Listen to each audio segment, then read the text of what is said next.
Satu jenazah menggunakan pelampung berwarna kuning ditemukan mengapung di perairan laut Burung Mandi, Kecamatan Damar, Belitung. Belum diketahui identitas dari jenazah yang ditemukan tersebut. Jenazah dibawa ke RSUD Muhammad Zain untuk penanganan lebih lanjut. Selain satu jenazah, petugas dibantu nelayan membawa serpihan helikopter berupa tangki. Tim SAR gabungan akan memfokuskan pencarian pada titik koordinat berdasarkan penemuan jenazah dan serpihan. Luas area pencarian 68 nautical mil dari Pelabuhan Manggar. Kita membagi, sekarang kita difokuskan untuk, karena udah satu korban ditemukan di atas permukaan, jadi tetap memaksimalkan visual terlebih dahulu. Kemudian nanti memaksimalkan juga di atas permukaan dan di bawah permukaan. Sebelumnya, sebuah helikopter tipe NBO 105 milik Polri dengan nomor register P1103 dilaporkan hilang kontak di wilayah perairan Kabupaten Belitung Timur pada Minggu siang. Di dalam manifest penerbangan helikopter mengangkut 4 kru helikopter yang juga anggota Polri. Helikopter tersebut bertolak dari Pangkalan Bun menuju Tanjung Pandan, Kabupaten Belitung. Tim SAR gabungan Pangkal Pinang melakukan operasi pencairan helikopter polisi yang hilang kontak di perairan Kecamatan Manggar, Belitung Timur. Basarnas juga menginformasikan bahwa berdasarkan hasil koordinasi, nelayan sempat melihat helikopter di sekitar Pulau Buku Limau.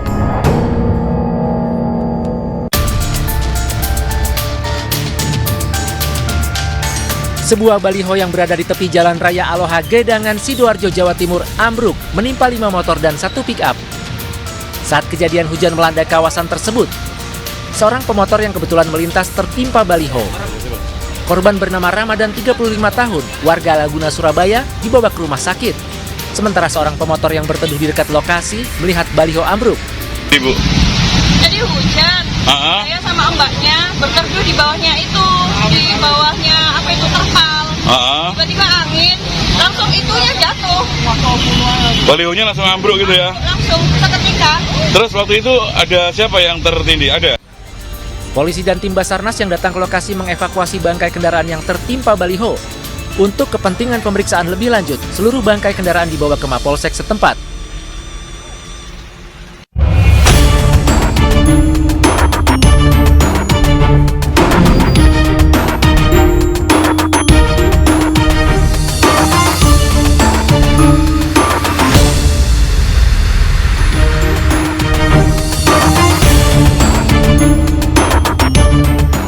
Dua kelompok remaja di Makassar, Sulawesi Selatan terlibat perkelahian di ruang publik. Aksi tersebut merupakan aksi balas dendam yang terjadi di antara keduanya. Mirisnya pemirsa, salah satu pemicunya diduga karena adu knalpot dengan suara paling bising. Pemirsa, selain kasus penganiayaan selama 1 jam ke depan, Realita juga akan menghadirkan berita-berita kriminal pilihan bersama saya, Arlis Tahadi.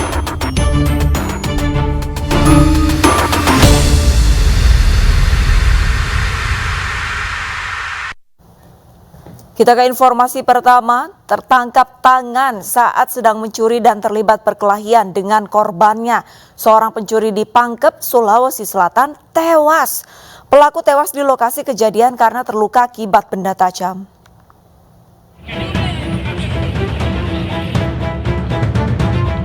Warga Kampung Katapang, Kabupaten Pangkep, Sulawesi Selatan mengerubungi jasad seorang pria yang tergeletak di pinggir jalan.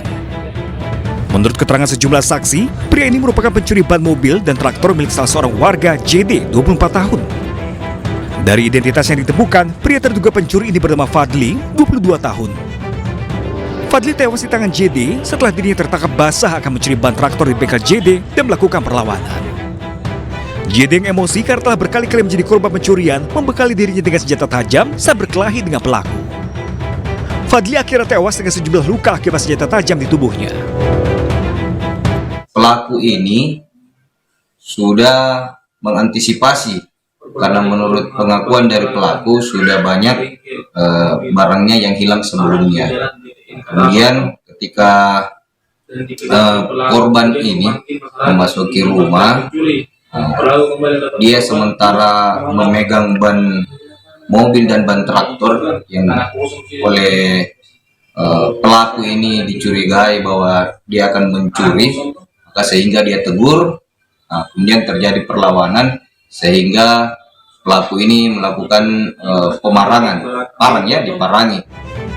Polisi kemudian membawa mayat korban ke Rumah Sakit Buta Salawanging untuk dilakukan visum. Sementara JD menjalani pemeriksaan terkait pembelaan yang dilakukannya hingga menyebabkan pelaku pencurian meninggal dunia.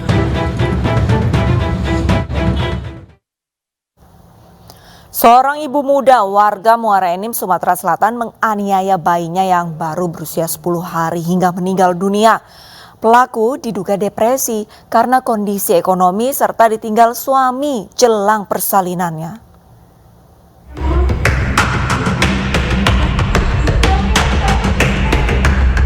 Duka menyelimuti keluarga Edi Gusnadi, warga desa Dalam, Muara Enim, Sumatera Selatan. Pasalnya, bayi berusia 10 hari yang baru diadopsinya meninggal dunia di tangan ibu kandungnya. Peristiwa tragis itu terjadi pada Jumat 25 November lalu saat ibu kandung sang bayi RI, 22 tahun, menjenguk anaknya. Istri dan anak Edi tidak curiga jika kedatangan RI saat itu justru untuk melukai bayinya. Bayi berusia 10 hari itu meninggal dunia dengan luka akibat senjata tajam di bagian leher. Menurut Yeti, anak tertua Edi, sebelum melahirkan bayinya, RI sempat bercerita tidak memiliki biaya persalinan dan telah bercerai dengan suaminya. RI pun meminta keluarga Edi untuk mengadopsi dan merawat anaknya. Selama menjelang persalinan, RI diduga mengalami depresi dengan kondisi dirinya. Pisau itu dapat dari mana pisau? Pisau dia bawa dewe katanya, aku malamnya. Kami soalnya belum sempat nginep tapi dia tuh pagi datang sore kejadiannya tuh kan? Pagi datang jam 10 datang, kejadiannya jam 5 sore. Jam 5 sore. Pak Kusandi lagi di mana tuh? Di bengkel, kan memang buka bengkel kan? Dia begawe karena kami tidak kata curiga apa-apa kan sama betina itu memang. Satreskrim Polres Muara Enim, AKP Tony Saputra saat dikonfirmasi via telepon membenarkan peristiwa tersebut dan menahan pelaku untuk dimintai keterangan. Polisi juga memeriksa psikologis RI untuk menunjang jalannya penyidikan.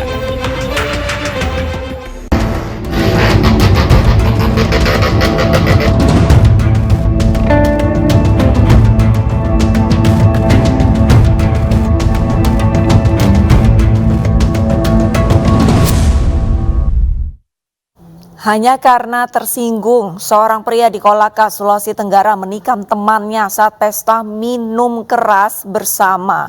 Korban dilarikan ke rumah sakit akibat luka di bagian lengan sebelah kiri.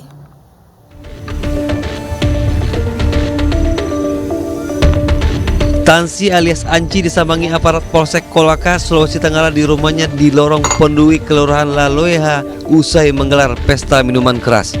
Pasalnya, Tansi terlibat penganiayaan terhadap seorang temannya menggunakan senjata tajam. Peristiwa itu dipicu omongan korban yang membuat pelaku tersinggung. Dalam kondisi di bawah pengaruh minuman keras, pelaku menikam temannya pada bagian lengan kiri. Korban kemudian dibawa ke rumah sakit untuk mendapat perawatan. Selain membawa pelaku, polisi menjadikan beberapa botol minuman keras dan sebilah badik sebagai barang bukti atas peristiwa penganiayaan tersebut. Sebenarnya mereka berteman, hanya mungkin karena pengaruh minuman, ya mungkin sudah mabuk. Jadi pemicunya hanya ketersinggungan itu, ketersinggungan terhadap si Iwan ini kepada T, sehingga si T ini merasa bagaimana sehingga melakukan penikaman kepada. Untuk mempertanggungjawabkan perbuatannya, tersangka dijerat pasal 351 ayat 1 tentang penganiayaan. Seorang pemuda tewas ditikam temannya saat sedang pesta miras di sebuah warung di Nias, Sumatera Utara. Pelaku menangis saat ditangkap petugas usai sempat buron selama 3 hari.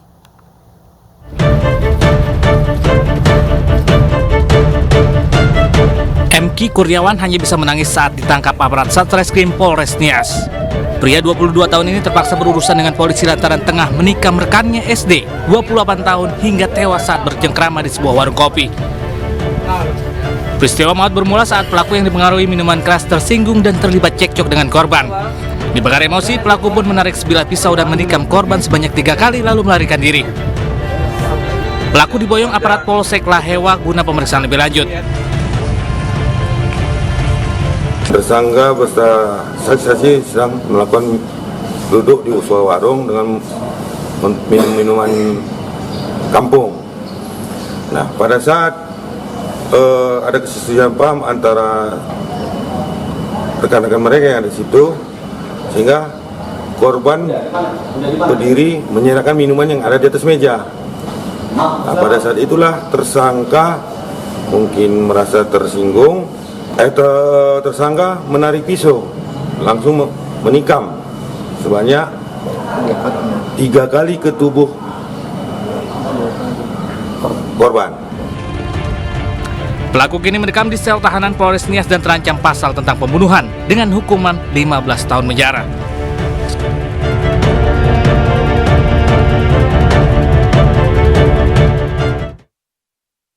Sementara itu pemirsa, pesta minuman keras sekelompok pemuda di Kota Kendari, Sulawesi Tenggara berujung petaka.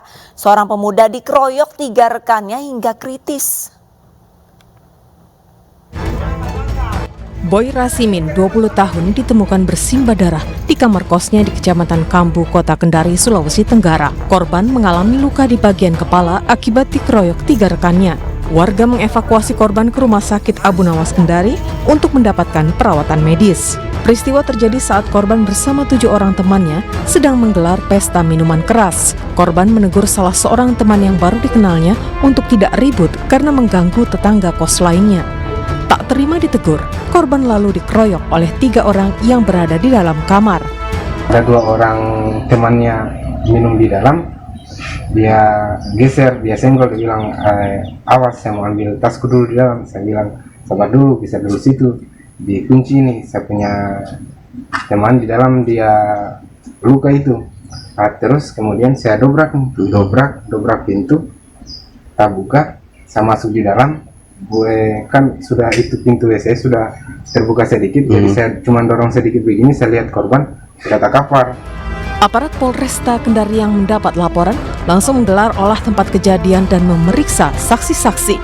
Laporan bahwa terjadinya ini diakibatkan adanya kumpul-kumpul anak-anak di sekitaran lorong tersebut yang mengkonsumsi dalam arti pesta miras. Terjadi perselisihan dan mengakibatkan korban. Nah, kami sudah menerima laporannya, kami lakukan penyelidikan. Korban kritis sempat menjalani perawatan di Rumah Sakit Abu Nawas Kendari. Sementara polisi masih memburu 3 pelaku penganiayaan yang identitasnya telah dikantongi. Mabuk minuman keras hingga berujung duel mau terjadi juga di Maros, Sulawesi Selatan, pemirsa. Seorang pria membunuh iparnya menggunakan senjata tajam saat terlibat cekcok.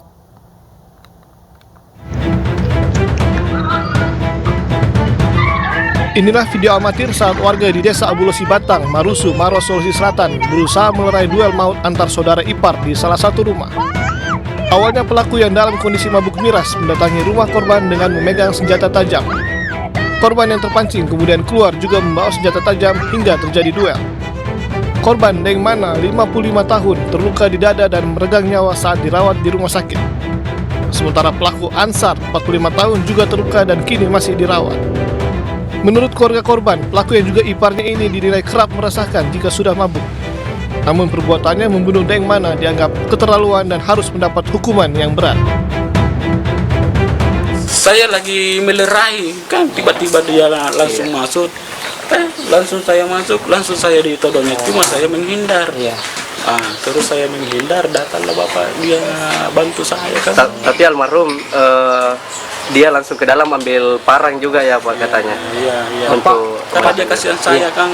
Pak ini kan almarhum sudah meninggal ya Pak. Sebagai keluarga ini Pak, apa yang diharapkan dari polisi ini Pak? Ya setidaknya bisalah dibalas juga setimpal lah itu.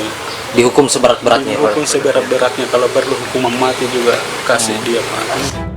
Sementara itu, Polres Maros masih mengumpulkan keterangan saksi terkait insiden ini. Polisi menunggu kondisi pelaku pulih untuk bisa mengetahui motif pelaku menyerang korban. Dari hasil pemeriksaan fakta-fakta di lapangan itu sebelumnya tidak ada selisih paham antara mereka berdua ini, antara korban dengan pelaku. Namun tabiat dari pelaku ini memang sering buat Onar di sekitar situ. Ya, kira-kira buat resah masyarakat warga di sekitar situ. Pihak keluarga sudah memakamkan jenazah korban tidak jauh dari rumah duka. Sedangkan pelaku untuk sementara dijerat pasal penganiayaan berat dengan ancaman hukuman di atas 7 tahun penjara. Pemirsa, tidak sedikit peristiwa penganiayaan di lingkungan terdekat akibat berseteru saat berada dalam pengaruh minuman keras. Berpikirlah bijak sebelum bertindak dan jauhi minuman keras. Usai jeda, Realita akan kembali dengan informasi 2 kelompok remaja yang berkelahi akibat knalpot bising. Tetaplah bersama kami.